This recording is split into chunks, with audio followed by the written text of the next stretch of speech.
আজ আমরা একটা নারীদের নিয়ে কথা বলবো, সবাই শুনে যাবেন। সবসময় আপনাদের সামনে হাজির হই বিভিন্ন যৌন স্বাস্থ্য শিক্ষামূলক বিষয় নিয়ে।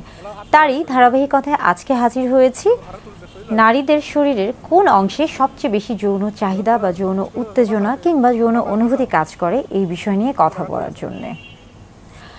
প্রথমে বলে থাকি যে একটি সুস্থ যৌন জীবনের জন্য নারী পুরুষ উভয়ের ক্ষেত্রে কিন্তু জানতে হবে যে তার শরীরের কোন অংশে সবচেয়ে বেশি যৌন অনুভূতি কাজ করে বা উত্তেজনা কাজ করে বা যৌন আবেগ কাজ করে। কেননা অর্গাজম অর্থাৎ সবচেয়ে বেশি যৌন তৃপ্তির জন্য কিংবা অর্গাজমের জন্য আসলে এই বিষয়টি জানা অত্যন্ত গুরুত্বপূর্ণ। বিশেষ করে স্বামী স্ত্রী উভয়ের ক্ষেত্রে উভয়কে জানতে হবে এবং উভয়ের এই বিষয়গুলোকে গুরুত্ব দিতে হবে। আজকে কথা বলবো নারীদের কোন অংশে সবচেয়ে বেশি যৌন অনুভূতি বা যৌন তৃপ্তি রয়েছে বা কোন অংশগুলো সবচেয়ে বেশি স্পর্শকাতর। আমরা জানি যে যে অংশগুলি সবচেয়ে বেশি স্পর্শকাতর হয়ে থাকে সেই অংশগুলোতে আসলে দেখা যায় যে সবচেয়ে বেশি যৌন উত্তেজনা কাজ করে। নারীদের ক্ষেত্রে যদি আসি সেই ক্ষেত্রে পুরুষদের মতো নারীদের শরীরে যেমন নারীর জননাঙ্গের যে একটি অংশ রয়েছে এবং এটি কিন্তু স্ত্রীর বা নারীর শরীরের বাহিরে বা বাহ্যিক দিকে এটা অবস্থান করে থাকে এবং এটি মূলত ক্লাইটোরিস। ক্লাইটোরিসের মধ্যে কিন্তু অনেক বেশি যৌন উত্তেজনা কাজ করে থাকে, অর্থাৎ নারীর শরীরের মধ্যে খুব উত্তেজনামূলক অংশের মধ্যে একটি ক্লাইটোরিস।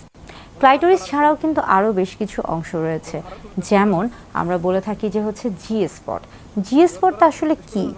জি স্পটটা হলো মূলত আমরা যদি বাহির থেকে চিন্তা করে থাকি নারীর যে জননাঙ্গ রয়েছে তাহলে বাহিরে অর্থাৎ আমরা বলে থাকি যে ভালভা এবং ভ্যাজাইনার যে বাহিরের যে অংশ রয়েছে সেখান থেকে যদি 1 ইঞ্চি বা 2 থেকে 2.5 সেন্টিমিটারের মতো ভিতরে প্রবেশ করানো হয়ে থাকে তাহলে যে জায়গাটি রয়েছে সেটাকেই কিন্তু জি স্পট বলা হয়ে থাকে এবং এই অংশে কিন্তু অনেক বেশি যৌন উত্তেজনা কাজ করে।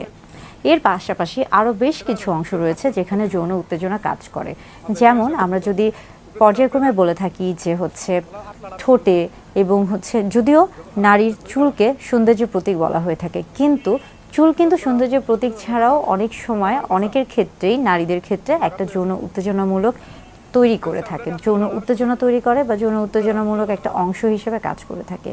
এবং পাশাপাশি দেখা যাচ্ছে যে অনেক নারীর ক্ষেত্রে আমরা বলে থাকি যে গলা বা ঘাড় বা পিঠের যে ত্বকের যে অংশগুলো রয়েছে কিংবা বুক কিংবা কোমর বা কোমরের নিচে বা দুই পাশে এই যে অংশগুলো রয়েছে এই প্রত্যেকটা অংশই কিন্তু অনেক বেশি স্পর্শকাতর, অর্থাৎ নারীর শরীরের বিভিন্ন অংশই স্পর্শকাতর বা বিভিন্ন অংশতেই কিন্তু যৌন উত্তেজনা তৈরি হয়ে থাকে বা যৌন উত্তেজনামূলক অংশ হিসেবে কাজ করে থাকে। তবে এক একজনের শরীরে আসলে সবচেয়ে বেশি কোনটি যৌন উত্তেজনা হিসেবে কাজ করবে বা সবচেয়ে বেশি যৌন উত্তেজক হিসেবে কাজ করবে বা সবচেয়ে বেশি স্পর্শকাতর, এটা আসলে নির্ভর করছে ব্যক্তি স্বাধীনতা বা ব্যক্তির উপর। এটা সম্পূর্ণই ব্যক্তির উপর নির্ভর করছে। তবে বেশিরভাগ ক্ষেত্রে নারীদের ক্ষেত্রে দেখা যাচ্ছে যে ক্লাইটোরিসের সবচেয়ে বেশি যৌন উত্তেজনা কাজ করে এবং সেখানে যদি যৌন উত্তেজনা বা যৌন অনুভূতি দেয়া হয়ে থাকে তাহলে সবচেয়ে সহজে বা দ্রুত অর্গাজম বা যৌন তৃপ্তি পাওয়া সম্ভব হয়ে থাকে। অর্থাৎ বিভিন্ন জায়গাতেই শরীরের বিভিন্ন জায়গাতেই স্পর্শকাতর অংশ রয়েছে এবং প্রত্যেকটি অংশই যৌন উত্তেজনামূলক সহায়ক হিসেবে কাজ করে থাকছে, তবে কারো ক্ষেত্রে কোনোটা বেশি কারো ক্ষেত্রে কোনোটা কম। যৌন উত্তেজনা তৈরির ক্ষেত্রে সবচেয়ে বেশি ভূমিকা কাজ করছে মানসিক এবং শারীরিক যে অবস্থাটি, অর্থাৎ যদি কেউ শারীরিকভাবে সুস্থ থাকে এবং মানসিকভাবে তৈরি থাকে বা প্রস্তুত থাকে তাহলে তার জন্য কিন্তু এই যে স্পর্শকাতর অংশের যে যৌন উত্তেজনা এই বিষয়গুলি কিন্তু খুব ভালো কাজ করে এবং এর মধ্যে কিন্তু অনেক গুরুত্বপূর্ণ ভূমিকা পালন করছে ফোরপ্লে, অর্থাৎ যেই প্রক্রিয়ার মাধ্যমে বা যার মাধ্যমে বা যেই ধাপে ধাপে যেই মাধ্যমে নারীর ক্ষেত্রে বা পুরুষের ক্ষেত্রে সবচেয়ে বেশি যৌন তৃপ্তি পাওয়া সম্ভব হয়ে থাকে। এই ক্ষেত্রে যেমন দেখা যাচ্ছে যে চুম্বন কিংবা জড়িয়ে ধরা কিংবা একসাথে কথা বলা বা স্পর্শ করা, এই যে বিষয়গুলো এই প্রত্যেকটা বিষয়ই কাজ করছে।